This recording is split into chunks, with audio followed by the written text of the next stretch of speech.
दोस्तों, ये जीवन इतना बड़ा नहीं है जितना बड़ा आप इसे सोचते हैं, पर क्योंकि आपको लगता है कि आपका जीवन बहुत लंबा है, इसलिए आप अपनी ऊर्जा को बेवजह की चीज़ों पर बर्बाद कर देते हैं, जैसे ईर्ष्या, घृणा और लालच।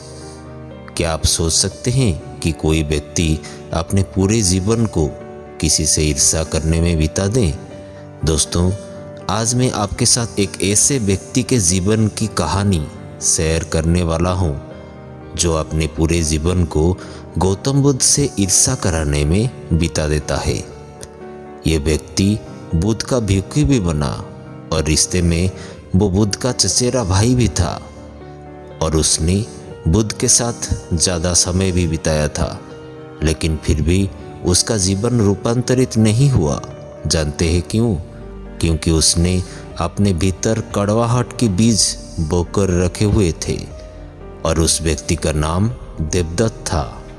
दोस्तों, देवदत्त ने बुद्ध को मारने के लिए बहुत बार कोशिश करी, लेकिन हर बार वो असफल रहा। एक बार देवदत्त ये सोचता है कि वो राजा अजातशत्रु की सेना को लेकर बुद्ध को और उनके सभी भिक्षुओं को समाप्त कर देगा। देवदत्त राजा के पास जाता है और उनसे कहता है कि राजन, आप मुझे अपनी सेना दीजिए और मैं आपकी सेना की मदद से उस बुद्ध और उसके संग को समाप्त कर दूंगा। लेकिन इस बार भी देवदत्त असफल हो जाता है, क्योंकि अब तक राजा अजातशत्रु भी गौतम बुद्ध का अनुयायी बन चुका था। राजा देवदत्त से कहता है कि बुद्ध को मारना तो दूर, अगर उनको छोटी सी खरोच भी आई तो मुझसे बुरा कोई नहीं होगा। मैं चाहूँ तो अभी तुम्हें मृत्युदंड दे सकता हूँ, लेकिन जाओ, मैं तुम्हें छोड़ता हूँ, क्योंकि अब मैं बुद्ध का अनुयायी हूँ, इसीलिए बेवजह की हिंसा मुझे शोभा नहीं देता है। उस समय तो देवदत्त वहाँ से चला जाता है, लेकिन वह तय करता है कि वह अकेला ही बुद्ध की हत्या करेगा। उसके कुछ दिन बाद बुद्ध अकेले ही भिक्षाटन के लिए एक पहाड़ी के रास्ते से जा रहे थे। देवदत्त उस मार्ग में पहले से ही छिपा हुआ बैठा था। उसका उद्देश्य था मौका मिलते ही वो बुद्ध पर हमला कर देगा। जब बुद्ध देवदत्त के निकट जाते हैं तो देवदत्त एक वृक्ष के पीछे छिप जाता है, क्योंकि इतनी हिम्मत बुद्ध के शत्रुओं में भी नहीं थी कि वो बुद्ध पर सामने से वार करे। इसीलिए देवदत्त भी पीछे से वार करता है। वो बुद्ध के ऊपर पीछे से खंजर फेंक कर मरता है, लेकिन उसका निशाना चूक जाता है।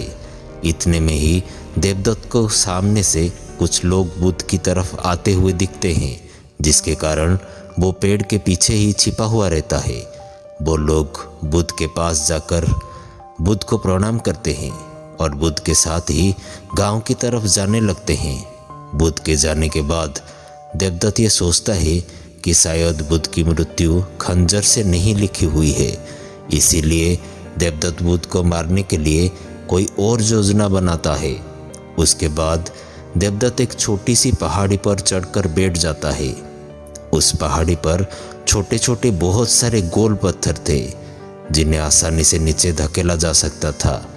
उन पत्थरों का आकार कुछ ऐसा था कि अगर किसी के सर पर गिर जाए तो उसकी मृत्यु निश्चित थी। उस पहाड़ी के नीचे से जाने आने का रास्ता था, और देवदत्त ये जानता था बुद्ध भिक्षाटन के बाद उसी रास्ते से वापस लौट आएंगे। इसीलिए देवदत्त वहीं पर छिपकर बुद्ध की आने की प्रतीक्षा करने लगता है।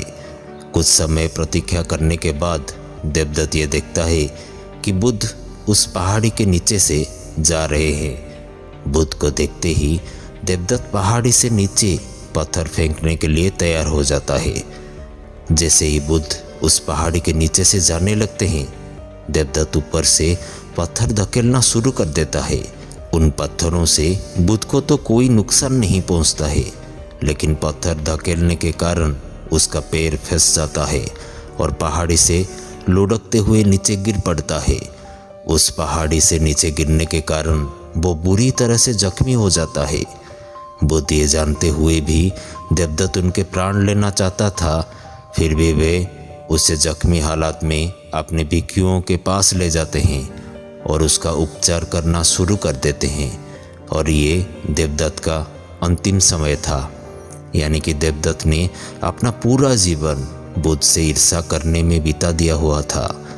देवदत्त अब होश में था और अपनी अंतिम सांसें गिन रहा था। उसकी आंखों के सामने से उसका पूरा जीवन गुजर रहा था, लेकिन इस बार उसकी आंखों में पश्चाताप के आंसू थे और उसे अपनी गलती का एहसास हो रहा था। उसे अब ये बात समझ में आ रही थी, जिसके वो प्राण लेना चाहता था वही उसके प्राण बचाने के लिए प्रयास में लगा हुआ है। देवदत्त की आंखों से अब बहुत आंसू निकल रहे थे और वो अब बुद्ध की तरफ देख रहा था। बुद्ध उसके शरीर पर लेप लगा रहे थे। देवदत्त रोते हुए और लड़खड़ाती हुई आवाज़ में बुद्ध से कहते हैं कि मैं आपसे क्षमा मांगने के लिए भी लायक नहीं हूँ और मैंने आपको बहुत क्षति पहुँचाई हुई है। पर बुद्ध कहते हैं कि मुझे तो कुछ याद नहीं है। बुद्ध के ये शब्द सुनते ही देवदत्त की आंखों से आंसुओं की धारा बहने लगती है। उसके कुछ क्षण के बाद देवदत्त अपना शरीर त्याग देता है। दोस्तों, मैं आपसे पूछना चाहता हूँ कि देवदत्त ने जैसा जीवन जिया, क्या वह जीवन जीने के लायक था? क्या नर्क किसी और जगह का नाम है? हमें नीचे दिए गए कमेंट बॉक्स में ज़रूर कमेंट करके बताइए। तो आज की इस मोटिवेशनल कहानी में बस इतना ही। अगर आप ऐसे ही मोटिवेशनल वीडियो देखना चाहते हैं तो आप हमारे चैनल के साथ जुड़ सकते हैं, हमारे चैनल को सब्सक्राइब करके। तो मिलते हैं ऐसे ही एक मोटिवेशनल वीडियो में। तब तक के लिए आप जहां रहें खुश रहें और खुशियां बांटते रहिए। वीडियो को अंत तक देखने के लिए आपका बहुत बहुत धन्यवाद।